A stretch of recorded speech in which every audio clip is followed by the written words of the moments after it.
Nous allons voir dans cette vidéo comment mettre en place une application de réservation de ressources avec un circuit d'approbation.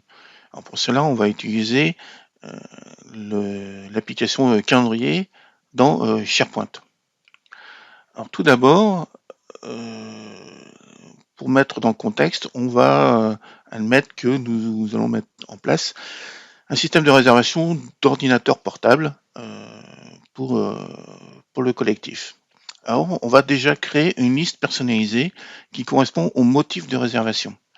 Donc, ajouter des listes bibliothèque, liste personnalisée, que vous allez nommer motif. Vous allez créer. Elle est ici. Et là, on va mettre les motifs. Donc, réunion.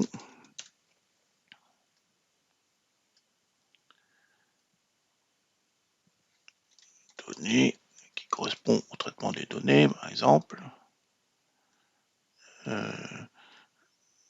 Rédaction.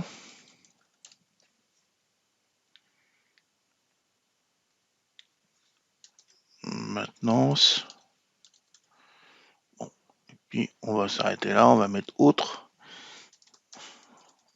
Voilà. Donc ici on a créé une liste de motifs de réservation des ordinateurs portables. Donc maintenant on va s'attaquer au calendrier même. Donc, je reviens au niveau du test et je vais créer donc, mettons que j'ai deux portables à disposition. Donc je vais créer un calendrier pour le portable 1 que je vais créer. Donc là cette fois je vais dans le calendrier du portable 1, vous allez dans le menu calendrier, paramètres de liste, nom, description et navigation de liste, et vous allez cocher dans le volet dans le lancement rapide. Vous faites enregistrer et vous allez créer une colonne qui est la colonne motif. Donc créer une colonne motif. Recherche information déjà sur le site qui correspond à la liste que vous avez précédemment faite. Voilà. Exiger que cette colonne contient des informations, c'est important. Obtenir des informations à partir d'eux, et là c'est là que vous allez chercher votre liste motif. Et c'est par rapport au titre.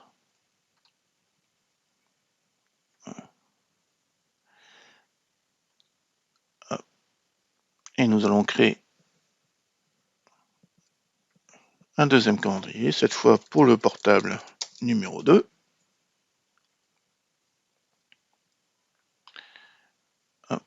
Calendrier, paramètres de liste, description dans le volet de lancement rapide, et nous allons créer notre petite colonne motif. Recherche, information déjà sur la liste, exiger une information, document donc, et chercher dans la liste motif, et par rapport au titre. Voilà. Donc, je récapitule, on a fait une liste de motifs de réservation et nous avons créé deux calendriers qui correspondent au portable numéro 1 et au portable numéro 2. Et si je vais dans le calendrier, par exemple, du portable numéro 1, je fais ajouter, on voit qu'ici, il y a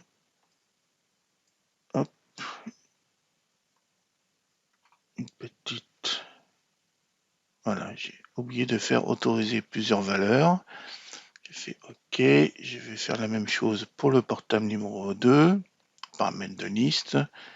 Je vais dans ma colonne motif et autoriser plusieurs valeurs. Voilà. Donc, je vais dans mon calendrier portable numéro 1, et si je fais ajouter, je mets ici, n'importe, hein, ça dépend. Et vous avez ici donc les motifs que vous avez mis dans votre liste. Ils sont intégrés au volet de réservation. Donc par exemple ici, je vais traiter les données et puis j'aurai aussi besoin pour rédiger pour le traitement des données et je fais enregistrer et vous avez classiquement votre événement de mis dans votre calendrier. On va maintenant faciliter l'affichage du système de réservation des ressources pour regrouper ici dans ce contexte-là deux calendriers, mais vous pouvez en avoir 4, 5, voire jusqu'à 10. Et du coup, bah, on va créer un autre calendrier. Alors, je retourne sur ma page d'accueil. Hop. Et là, je fais calendrier et je fais, par exemple, réservation matériel informatique. Créer. Je paramètre de même, calendrier, paramètre de liste, nom et description, je fais oui. Je crée la colonne motif, mais en fait, le but du jeu, c'est ne pas utiliser ce calendrier pour réserver, mais plutôt les calendriers propres au matériel, propres à chacune des portables, chacun des portables. Hop, document, motif, titre, et plusieurs valeurs. Ok.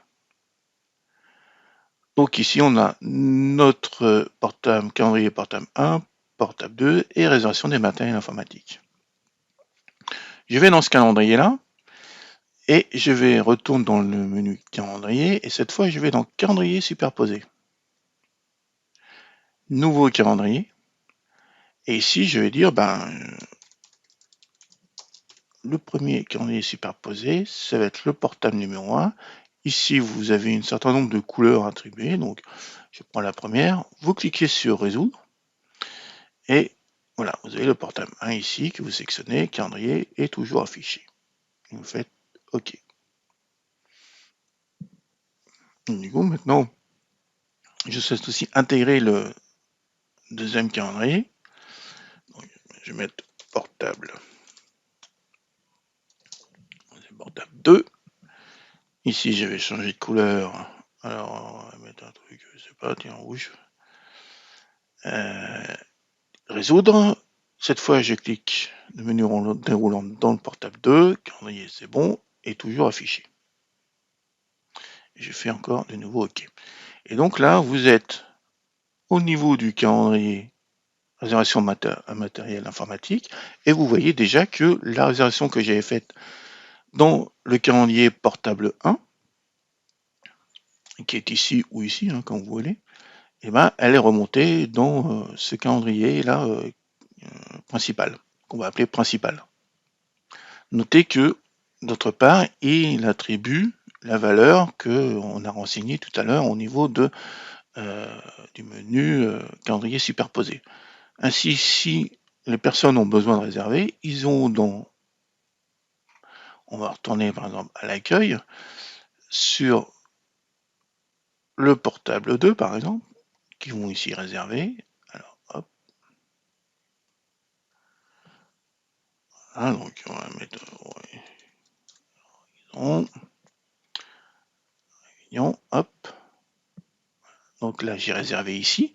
Et si je vais dans réservation matériel informatique, vous voyez bon, que les deux réservations sont remontées dans le calendrier principal.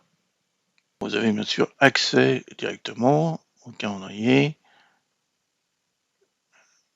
de chaque matériel directement à partir de cet affichage. Mais vous avez au moins les couleurs qui correspondent.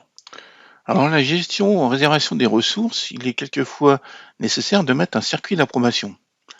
Donc pour cela, on va utiliser la fonctionnalité de flux de travail qu'il y a dans SharePoint. Alors pour cela, vous retournez sur votre calendrier du portable 1, par exemple. Vous allez dans le menu calendrier, paramètres de flux de travail, et vous allez faire ajouter un flux de travail. Donc c'est cette liste, parce qu'en fait c'est l'ensemble des événements qui devront suivre à chaque fois un circuit d'approbation. Vous laissez approbation SharePoint 2010 par défaut.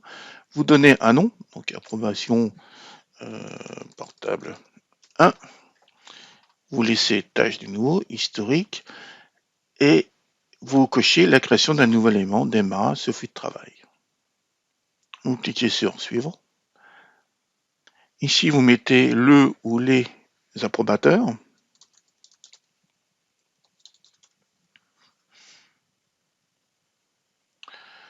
Dans l'ordre, c'est un à la fois si vous en avez plusieurs et que vous voulez qu'il y ait un ordre d'approbation, ou simultanément si vous en avez plusieurs, ou un seul dans ce cas-là, voilà, qu'importe l'ordre de validation. Ici, vous mettez un message d'information, description, demande de validation. Hop, mettons.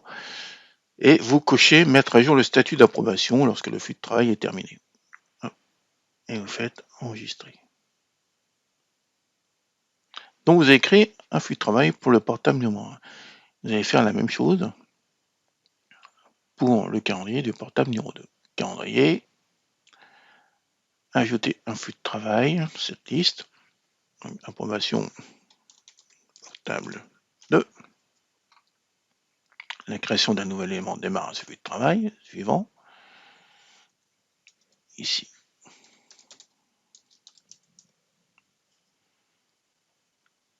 Hop. Demande de validation, et je coche mettre à jour le statut d'approbation, et je fais enregistrer. Donc vous avez écrit les flux de travail, mais il faut quand même paramétrer le calendrier pour qu'il tienne en compte de ces flux de travail. Donc vous allez sur chaque calendrier, donc ici portable 1, vous allez dans calendrier, paramètres de liste, paramètres de contrôle de version, et ici vous cochez demander une approbation du contenu pour les éléments soumis. Vous faites oui.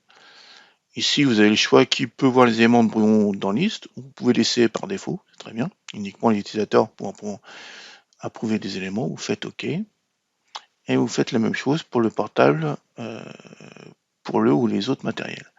Paramètres de liste, paramètres de contrôle de version, demander une approbation, oui. Ici, coché par défaut. Donc, on va voir maintenant ce que ça donne. Portable, donc ici, portable 1, ajouter. Vous avez déjà un message d'avertissement, comme quoi il y a un circuit d'approbation. Mais ajouter, et je fais enregistrer. Donc là, ici, ça s'affiche, mais ça ne veut pas dire que c'est validé. On va faire apparaître l'application des tâches. C'est ici que va se dérouler les workflows en question. Donc là, vous voyez que ma réservation est en cours. On va mettre liste, paramètres de liste, et contre-navigation, et pareil que ça s'affiche dans lancement rapide.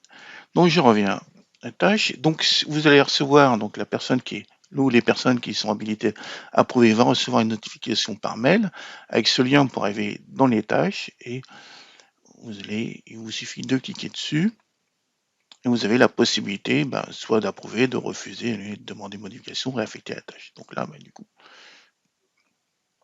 j'approuve, et vous voyez ici que le résultat a été approuvé. Je retourne dans la version informatique, et là, il y a la réservation. Sachez que si c'est refusé, pour les autres utilisateurs, la réservation n'apparaîtra pas, donc ils pourront réserver ce créneau. Pour ceux qui ont réservé et pour les administrateurs, enfin les gestionnaires, la réservation apparaîtra toujours. Donc, je reviens sur ma page d'accueil. Alors ici, vous voyez que le calendrier n'apparaît pas par défaut, mais si vous souhaitiez que ça apparaisse en page d'accueil, le calendrier, si c'est une page exprès pour la gestion des ressources, vous irez dans page. Alors non, c'est pas page, c'est modifier, insérer, composant part et réservation de matériel. Vous faites ajouter. Puis enregistrer. Donc ici, vous voyez que par rapport au calendrier réservation informatique, celui que vous avez intégré sur la page d'accueil n'apparaît pas. Il va falloir que vous refassiez la manip. Donc vous allez dans modifier, et dans calendrier, vous refaisiez la manip des calendriers superposés comme vous avez fait précédemment pour le calendrier principal initialement créé précédemment.